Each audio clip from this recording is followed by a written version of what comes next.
제가 오늘 소개할 적에 신혜란 집사님 남편 곽병철 집사님에게 했는데, 왜 이렇게 소개를 했느냐 하면은 아는 분들은 잘 아는데 이 조합이 잘 몰라요. 저분이 누군지 어떤 남편인지 몰라. 오늘 이렇게 하고 나면은 아마 두 분이 부부인 것을 알겠죠? 이제 앞으로는 이제 곽병철 집사님이라고 하면 되겠어요, 그죠? 예.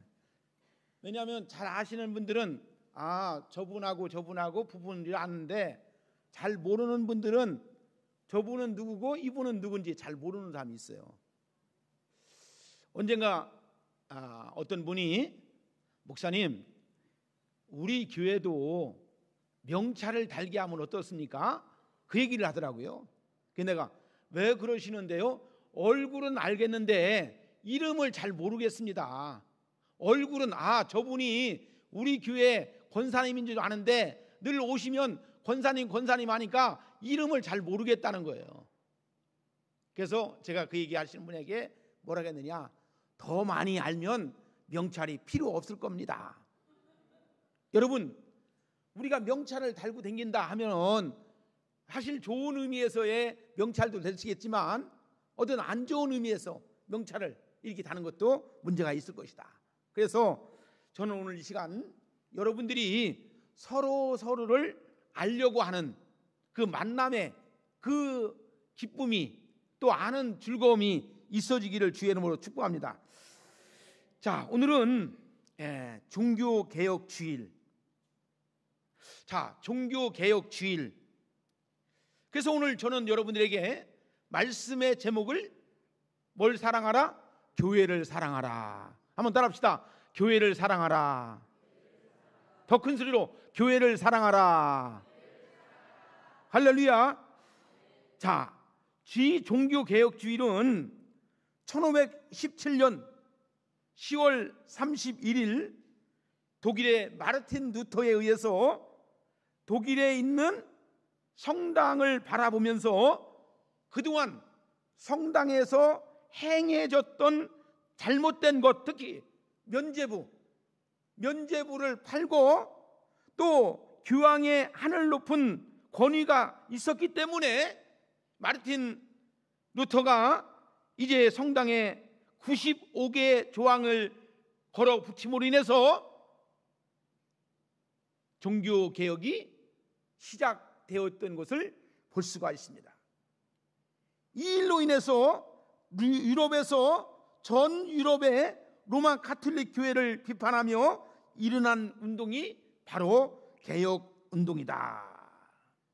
그때에 마르틴 루터가 5가지의 캐치플레이스를 가지고 외치기 시작했는데, 첫째가 뭐였습니까? 오직 성경으로 돌아가자 였고요. 두 번째는 오직 말씀으로 돌아가자 였고요.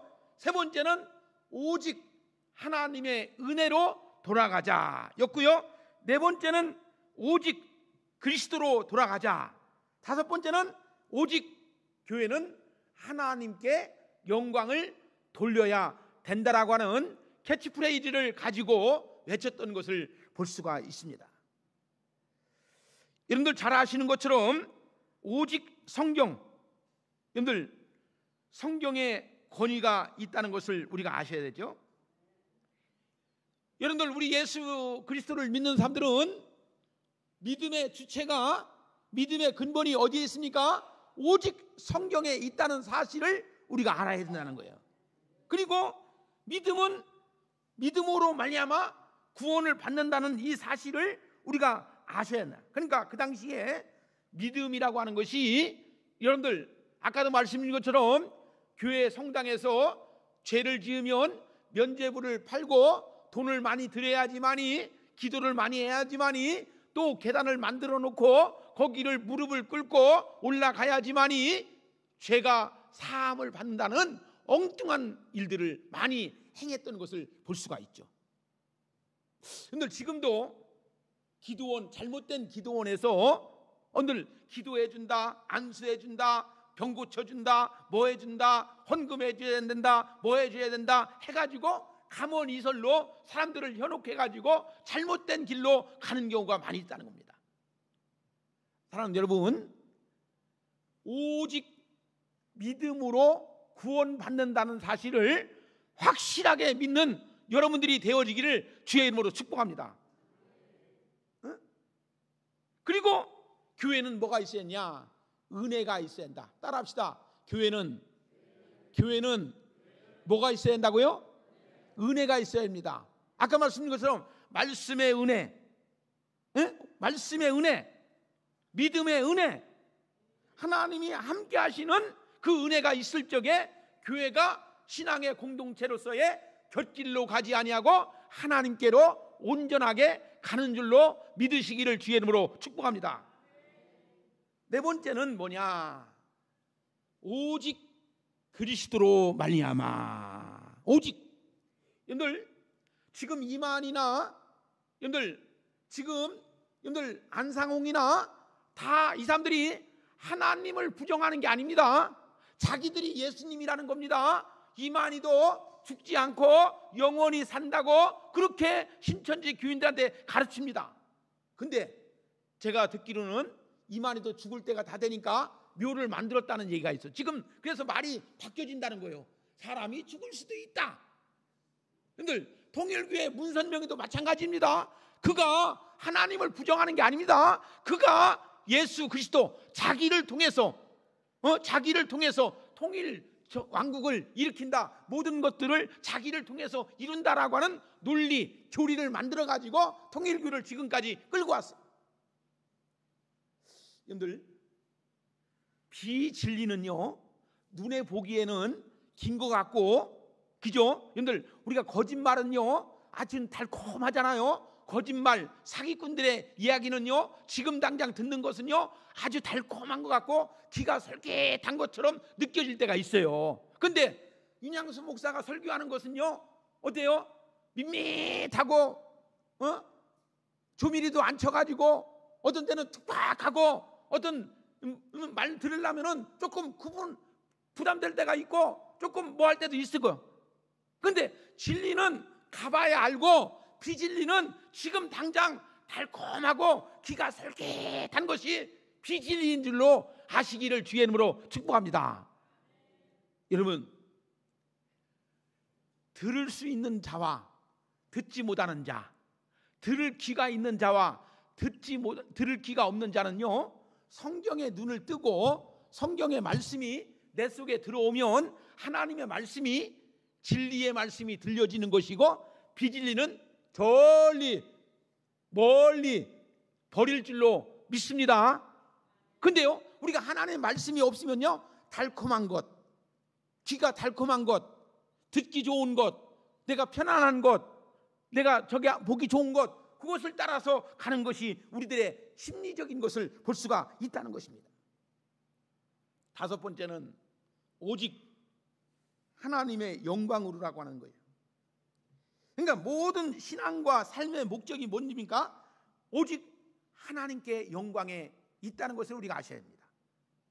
여러분들 우리가 인간을 하나님께서 우리를 만드신 목적이 뭡니까? 우리를 통해서 하나님께서 영광을 받으시기 위해서 만드신 줄로 믿으시기를 주의하는 축원합니다. 그래서 오늘 오직 성경, 오직 믿음, 오직 은혜, 오직 그리스도로, 오직 하나님께 영광, 이 다섯 가지가 종교 개혁의 핵심적인 캐치플레이지, 절대적 하나님의 은혜였다는 것을 우리가 아시고, 당시에 면죄부 판매, 교황권 남용, 교회 부패에 대한 근본적인 반발이 왜 일어났느냐? 교회가 하나님과 성경으로 돌아가지 아니하고 인본적으로 인간의 생각으로 교회를 이끌었기 때문에 교회의 개혁적인 문제가 이루어졌다는 것을 볼 수가 있습니다. 저는 교회는 날마다 개혁되어야 된다. 하나님의 말씀으로 교회가 날마다 새로워지는 모습이어야 된다. 동의하시면 아멘 하시기를 주의 이름으로 축복합니다. 사랑하는 우리 성도 여러분, 오늘날 많은 사람들이 신앙을 고백하지만 교회를 향한 사랑이 점점 더 식어가는 안타까운 현실에 놓여 있는 것을 볼 수가 있죠. 어찌 보면 신앙을 개인적으로만 생각하는 시대가 오늘 우리들의 시대라고 생각합니다.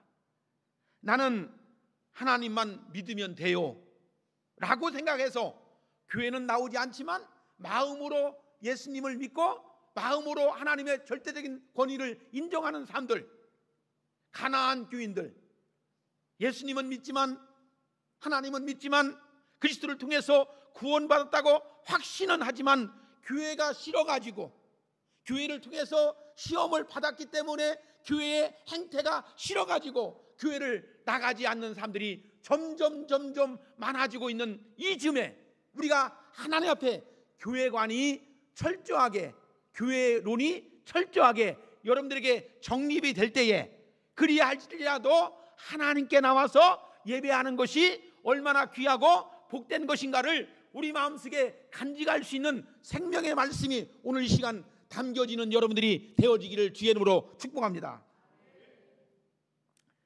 여러분, 성경은 우리에게 분명하게 말씀하고 있어요. 에베소 5장 25절에 보면 이렇게 말씀합니다. 예수께서 교회를 사랑하시고 그 교회를 위하여 자신을 주심같이 하라. 자, 여러분은 교회를 어떻게 생각하는지 모르겠어요. 교회를 어떻게 바라보는지 모르겠어요. 오늘 우리 주님은 뭐라겠느냐?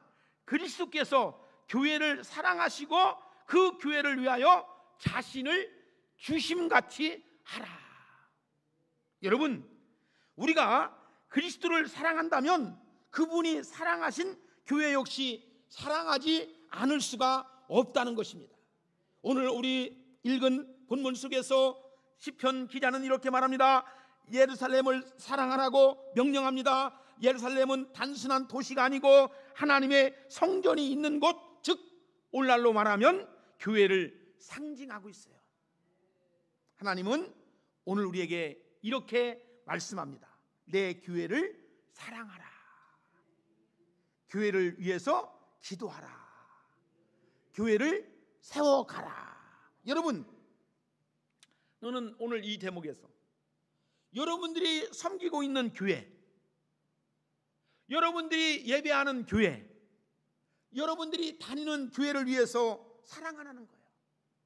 우리 오송봉산교회를 위해서 사랑하라는 거예요. 오송봉산교회를 위해서 기도하라는 거예요.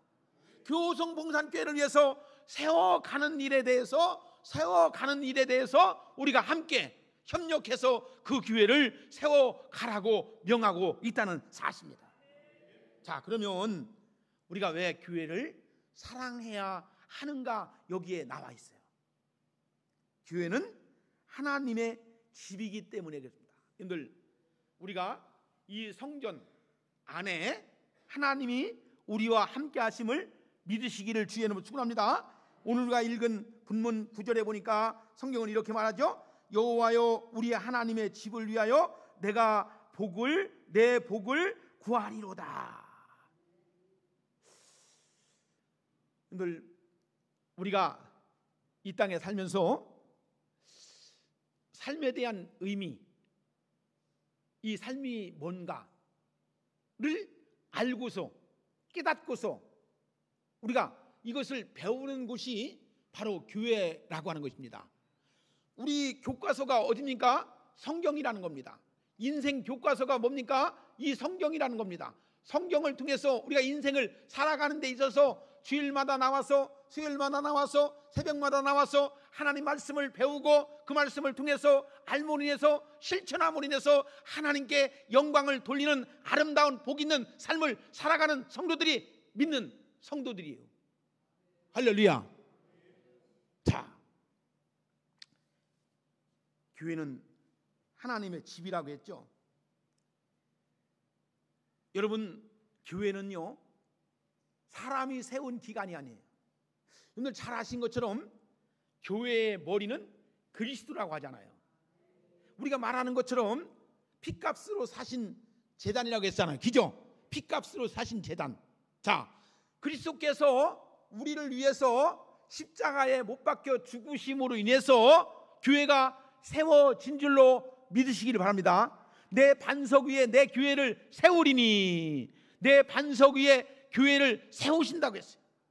자, 교회는 사랑하는 것은 곧 하나님의 임재를 사랑하는 것이며 하나님의 마음과 하나 되는 것이 교회를 사랑하는 것이다. 믿으시면 아멘 하시길 바랍니다.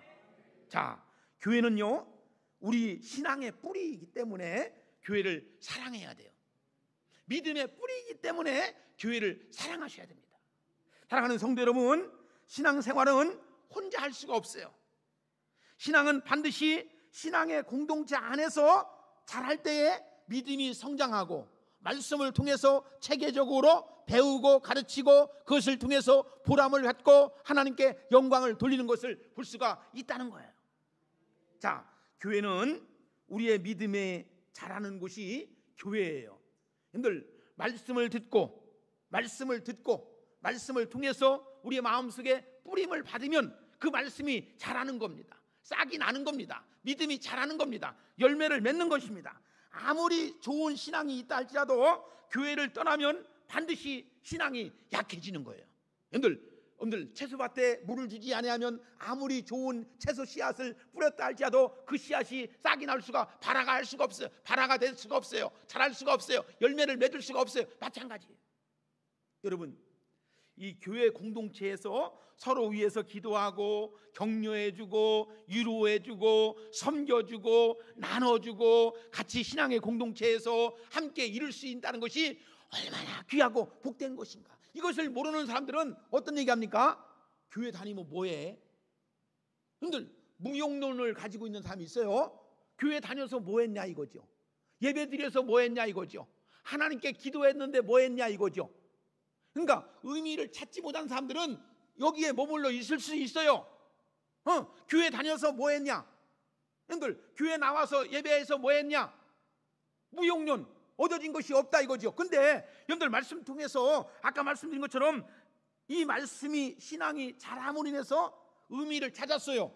하나님 말씀 속에서 내 자신에 대한 모든 것들을 얻고 또 그것을 통해서 하나님께 영광 돌리는 것을 가지고 보람을 얻고 또 어떤 것을 통해서 의미를 찾았고, 그러므로 인해서 예배하는 것이 얼마나 귀하고 복된 것이냐. 자, 여러분, 오늘 예배 자리에 나오신 여러분들, 저는 하나님께 나와서 이 예배가 얼마나 중요한지를 우리가 아셔야 돼요. 마음이 얼마나 여러분들에게 있을 때에 그 마음 속에서 역사하시는 하나님을 간절히 바랄 수 있는 마음이 있을 때에 하나님의 은혜가 임하는 것을 볼 수가 있어요. 그러니까 아무런 생각 없이 그냥 앉아가지고 그냥 쳐다보는 것, 앉아있는 것, 그러면 아무리 예배 시간에 나와서 예배해도 아무런 의미가 없어요. 근데요, 우리가 마음을 다하고 정성을 다하고 뜻을 다하고 하나님의 뜻을 구하고 하나님의 은혜를 구하고 간절한 마음을 가할 때에 말씀이 내 안에 들려오고 그 말씀이 내 속에 울림이 되게 하시고 감동이 되게 하시는 은혜를 경험하는 여러분들이 되어야 될 줄로 믿습니다. 그죠?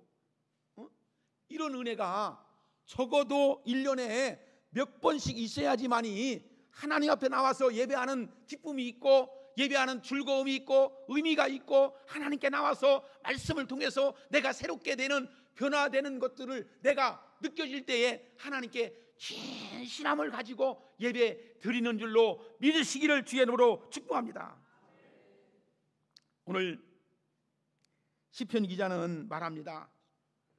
예루살렘을 사랑하는 자는 형통하리로다.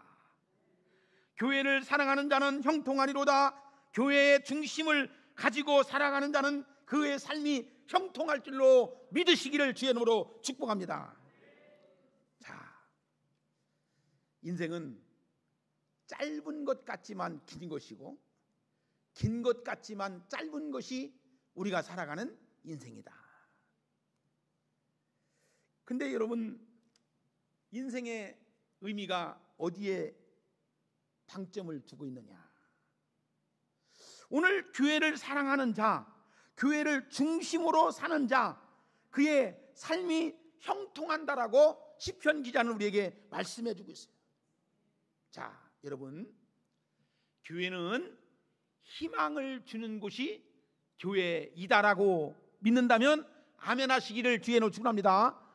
절망 속에 있는 사람에게, 낭망 속에 있는 사람에게 오늘 말씀을 통해서 말씀이 들려진다면 희망을 볼 수 있는, 희망의 눈길을 가지고 나갈 수 있는 은혜가 있어지기를 주의 이름으로 축원합니다. 여러분, 세상은 점점 어두워져 가고 있죠. 가정이 무너지고 있고, 도덕이 흔들려지고 있고, 진리가 사라져가고 있고, 여러분, 이때의 유일한 희망이 어디에 있습니까? 교회에 있다는 것을 우리가 아셔야 돼요. 어떤 목사님이 이 간증을 하는 얘기를 들었어요. 오늘 오해하지 마시고 들으시기를 바랍니다. 버스를 타고 이제 어디를 가려고 이제 했는데, 맨 뒷자리에 가운데 자리 하나만 자리가 있고 딴 데는 다 사람들이 앉아 있더라는 겁니다. 근데 양옆으로 고등학생 정도 되는 아이들이, 청년들이, 젊은 아이들이, 아주 등치도 큰 아이들이 딱 다리를 벌리고 둘이 두 쪽에, 양쪽에 딱 있더라는 거예요. 이 목사님이 이제 그 자리를 비집고 이제 가운데 안에 들어갔대요. 근데 이 목사님 마음속에 어떤 생각이 드냐면은, 이놈들이 싸가지 없게 말이야, 다리를 쫙 벌리고 말이야, 가운데 누가 들어왔으면 다리를 좀 오므릴 줄 알아야 되는데 쫙 피고서 다리를 쫙 하고 있더래. 그래가지고 이 목사님도 속에서 화가, 감정이 뭐가 부딪히니까 다리를 갖다 쫙 폈대요. 그러니까 이 아이들도 더 양쪽에서 다리를 말은 안 하고 그냥 다리를 쫙 피더래요. 그게 다리 싸움을 한 거죠. 다리 싸움을 한 거예요. 근데 한 정구장 지나가고 두 정구장 지나가고 이제 가다가 하다 보니까 이 아이들이 내리면서 이 목사님한테 하시는 말씀이, 오해하지 마세요. 이 아이들이 뭐라, 아저씨도 포경수술 했어요? 그러니까 이 아이들은 포경수술 해가지고 다리를 쫙 벌리고 있었는데, 이 젊은 나이 드신 아저씨도 다리를 쫙 벌리니까 아저씨도 포경수술 했어요? 그러더라는 거예요. 이 얘기를 듣고서 이 목사님이 거기서 잠깐 젊은 청년들을 오해했다는 거, 이해하지 못하고 오해했다는 것, 그죠? 이 젊은 놈들이 싸가지 없이, 버릇없이 말이야 다리를 쫙 벌리는 것이 이제 가운데 있는 자기를 갖다가 조금 자리를 갖다가 비좁게 하려고 일부러 그렇게 하는 줄 알고 오해했다는 것. 여러분들, 오해를 하면은요 사람이 감정이 복받쳐요. 이해를 하면요 그냥 넘어갈 수 있어요. 그래서 우리 믿는 성도는 오해는 하지 말고 이해만 하고 살자. 할렐루야. 오해는 하지 말고 이해만 하고 살자. 우리가 어디 가서든지 무엇을 하든지 먼저 오해는 하지 말고 이해만 하고 살자. 그렇게 살면 되는데, 이분이 정말 부끄러운 고백을 하는 얘기예요. 부끄러운 거. 우리가 일상생활 속에서 흔히 있을 수 있는 얘기요. 그렇죠? 아마 여러분들도 가운데 탔으면 그런 생각을 할 수 있고 그런 행동을 할 수 있었을 거라는 거예요. 그죠? 여러분들 보세요. 여러분, 이 교회는 사랑하는 첫 번째 표현이 뭔지 아십니까? 기도라는 거예요. 여러분들, 우리가요 이 교회는, 좋은 교회 만들기 위해서는요, 기도하는 교회는요 생명력이 있고요, 교회는요, 기도하는 교회는요 생명력이 있을 뿐 아니라 활력이 넘쳐요. 아까 같이 오해는 하지 않고 이해만 하는 거예요. 사람이 오해하면요 감정이 복받쳐요. 감정이 살아나는 거예요. 그죠? 우리 권사님들끼리도 기도하지 않고 이제 뭐하게 하면 사람의 인간적인 생각이 들기 때문에 오해하면요 서로 다투기도 하고요, 말다투기도 하고요, 그렇게 하는 거예요. 여러분, 교회는 사랑이 첫 번째예요. 근데 중요한 것이 뭐냐?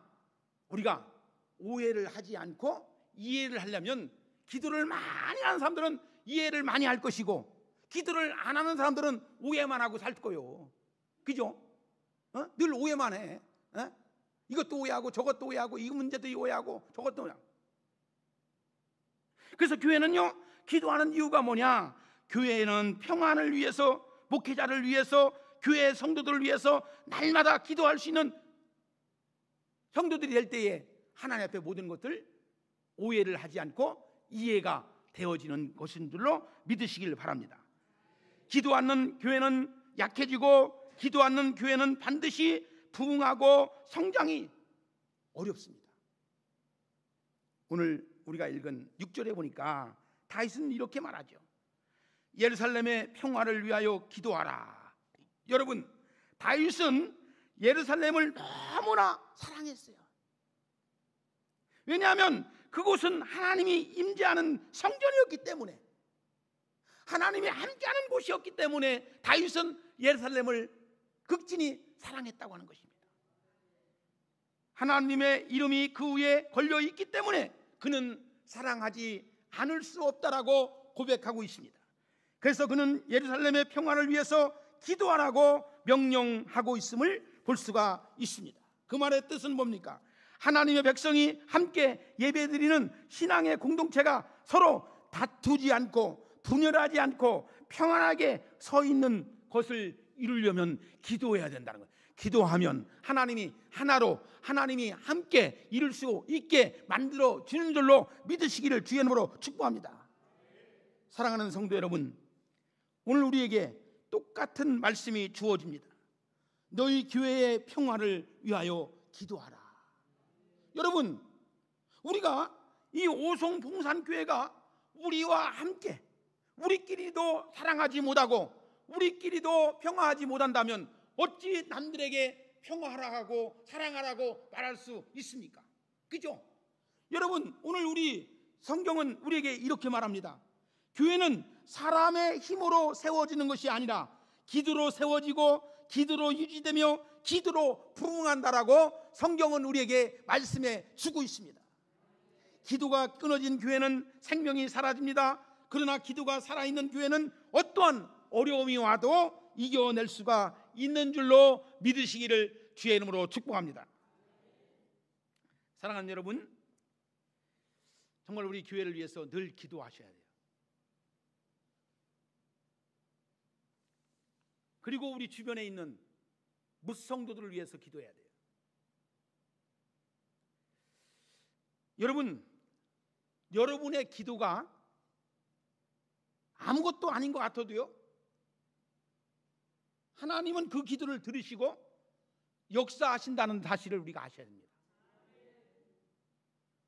작은 조약돌이 모여서 큰 것을 이루는 거예요. 언젠가 제가 말씀드렸죠. 전라도 목포에 가면은 복일도라고 하는 자그마한 섬이 있어요. 그 섬의 해변가에 그 조약돌 같은 돌들이요, 수천 년 동안 바다로 인해서, 바닷물로 인해서 깎여지고 깎여져 갖고 아름다운 돌들이 거기에 쫙 펼쳐져 있는 것을 볼 수가 있어요. 하루아침에 이루어지지 않는 겁니다. 우리는 그냥 유행만 바라고 하루아침에 뭔가 기적만 바라는 것이 아니고 차곡차곡 쌓아가는 그런 모습 속에서 하나님의 역사를 바라볼 수 있는 여러분들이 되어야 될 줄로 믿습니다. 신앙은 도박이 아닙니다.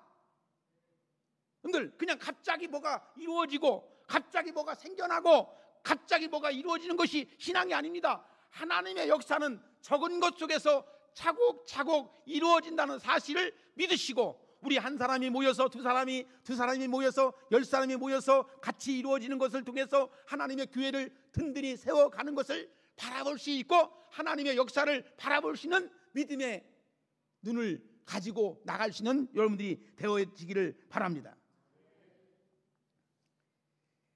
여러분, 마지막 네 번째는 교회 안에 평안과 번영이 임하게 하라. 늘 말씀드리잖아요. 교회는 솔직히 말해서 숫자가 중요한 게 아닙니다. 알곡 같은 신앙, 믿음 있는 성도들이 나와서 예배하고 그곳에서 하나님의 역사를 바라보는 사람들이 어디요? 누가 시키지 않아도 이 복음을 전하지 않을 수가 없어. 그럴 정도의 우리의 신앙이, 정체성이 완전히 이루어질 때에 오늘 우리 전도 총 열매 맺기 운동합니다. 한 명씩 전도합시다. 그건 강제예요, 어찌 보면.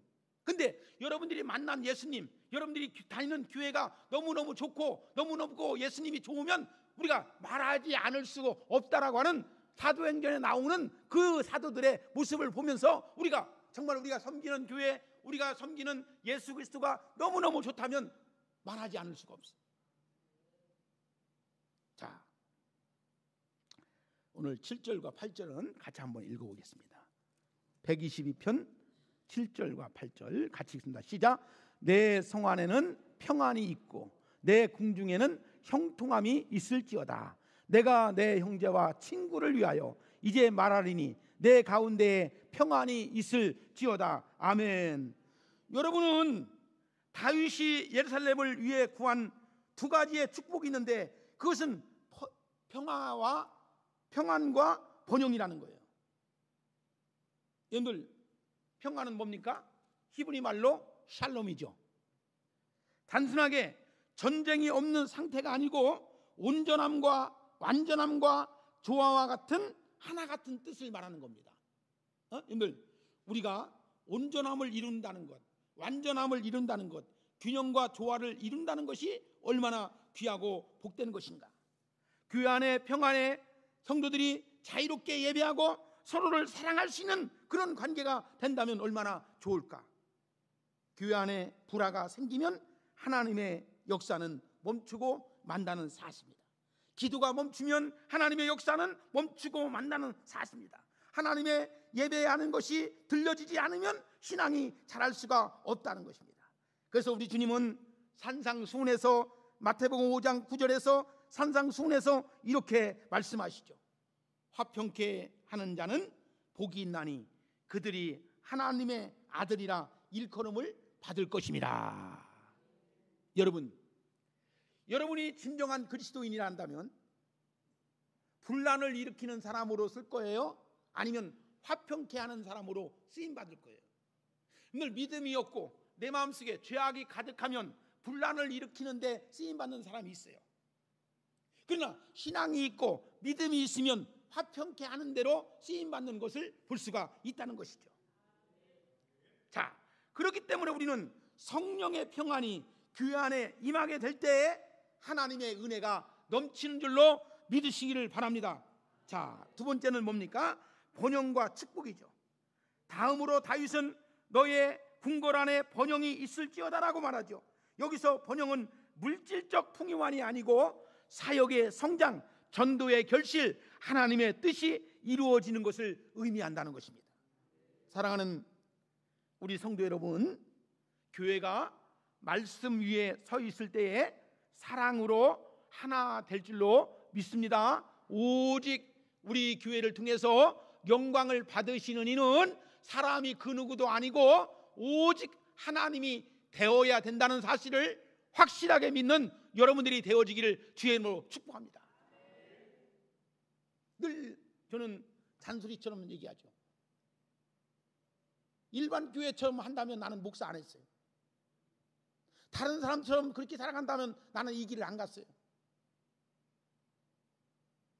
교회다운 교회, 나는 교회다운 교회, 생명력 있는 교회, 주님이 축복하는 교회로 쓰임받기를 원해서 나는 이 일을 하는 거지. 정말 주님 앞에 갔을 때에 잘했다 칭찬받고 착하고 충성된 종이라고 하는 칭함을 받기 위해서 부족하지만, 연약하지만, 힘이 없지만 이 교회를 이끌고 가면서 유행도 몰라요.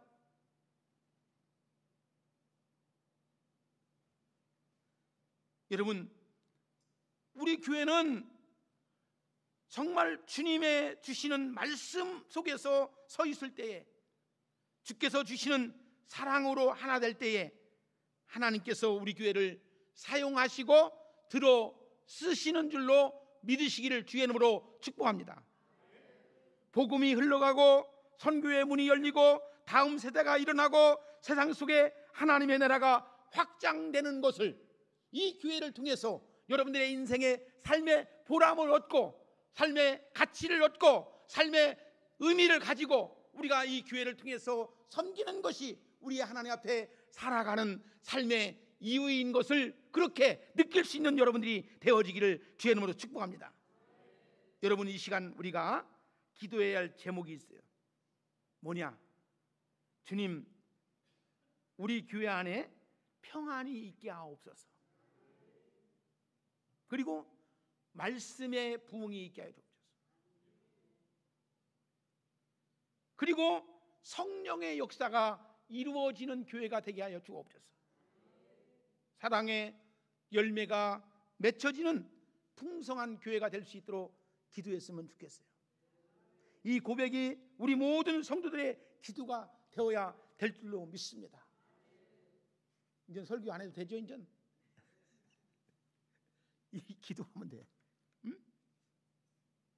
평안이 있게 하여 주옵소서. 그죠? 교회 오면 평안해야 돼? 불안해야 돼? 평안해야 되죠. 그죠? 교회 오면 말씀이 들려져야 돼? 말씀이 안 들려져야 돼? 그죠? 말씀이 들려야 돼. 어? 저는 설교하면서 내 얘기 안 하잖아. 그죠? 제 얘기. 제가 이제 챗 GPT한테 물어봤어요. 윤양수 목사는 목회를 어떤 정체성이 있느냐 했더니 그거 쭉쭉쭉쭉 나오더라고. 여러분들 하시는 분들은 한번 찾아서 보시고, 지금까지 내가 언론이라든지 이제 내가 발표한 것들이 거기에 쭉 나와요. 말씀으로, 기도로, 또 복음의 역사로 이렇게 하는 목사님입니다. 자기의 신앙이 주관적이 확실한 사람입니다. 뭐한 사람입니다. 이렇게 나오더라고요. 그래서 나는 지나온 30년 넘게 목회하면서 그런 것들이 내가 지금까지 해왔던 것들이 보람을 얻게 되는 거예요. 응? 내가 오늘 띄워주려다가 그거 띄워주면 지자랑 한다는 것 같아서 안 띄워줬으니까 여러분들 꼭 보시고. 왜냐하면 우리 교회 목사님이 목회관이 뭔지, 그죠? 목회의 철학이 뭔지, 목회의 진로가 뭔지를 알아야지. 그래야지 오해하지 않고 이해하는 거야. 어떤 때는 여러분들 솔직히 말해서 저가 하는 것이 오해할 수도 있죠. 오해했었죠? 근데 기도하다 보면 나도 가만히 있는데 네가 가만히 있니? 그러니까 이해하라고 하잖아, 하나님이. 기도하다 보면, 그죠? 그것이 우리가 함께 나가는 거예요. 응? 그래서 오늘 우리가 함께 기도했으면 좋겠어. 한 5분 정도. 하나님, 우리 교회에 평안이 있게 하여 주옵소서. 말씀의 부흥이 있게 하여 주옵소서. 성령의 역사가 이루어지게 하여 주옵소서. 사랑의 열매가 있게 하여 주옵소서. 주여 부르면서 우리 함께 기도합니다. 주여! 하나님 감사합니다. 오늘 우리에게 주시는 이 말씀을 통해서 우리가 함께 나아갈 수 있도록 인도하여 주신 것을 감사합니다. 우리 오송봉산교회가 어느 누가 나와도 말씀을 통해서 평안함을 얻게 하여 주옵시고, 아버지 하나님 앞에 온전하게 믿음으로 나아갈 수 있도록 하나님 인도하여 주시기를 원합니다. 성령의 역사가 있어지기를 원합니다. 성령의 충만함이 있어지기를 원합니다. 주여 역사하여 주시옵기를 원하오니 주여 말씀하여 주시옵소서. 주여 은혜를 더하여 주시옵소서. 주께서 우리의 모든 것들을 통해서 하나님 함께 나아갈 수 있도록 하나님 역사하여 주실 줄로 믿고 감사합니다. 주님 역사하여 주시옵소서. 사랑의 아버지 하나님, 오늘 우리에게 주신 시편 120편의 말씀을 통해서 사랑하라, 교회를 사랑하라 라고 하는 주님의 음성을 듣게 하여 주신 것을 진심으로 감사합니다. 사랑의 주님, 우리 교회가 평안하게 하옵소서. 분열이 아닌 연합을 일치하게 하여 주시고, 불평이 아닌 감사로 나아갈 수 있도록 하여 주시고, 냉랭함이 아닌 사랑이 흐르게 하옵소서. 우리의 기도로 교회를 세우게 하시고, 우리의 섬김으로 하나님의 나라를 확장할 수 있도록 역사하여 주시옵소서. 사랑과 은혜가 풍성하신 아버지 하나님, 우리가 속한 이 오송봉산교회를 통해서 주님의 영광이 드러나게 하시고 우리의 가정과 우리의 직장과 우리의 후대까지 동일한 복이 임할 수 있도록 역사하여 주시옵소서. 예수 그리스도의 이름으로 기도드리옵나이다. 아멘.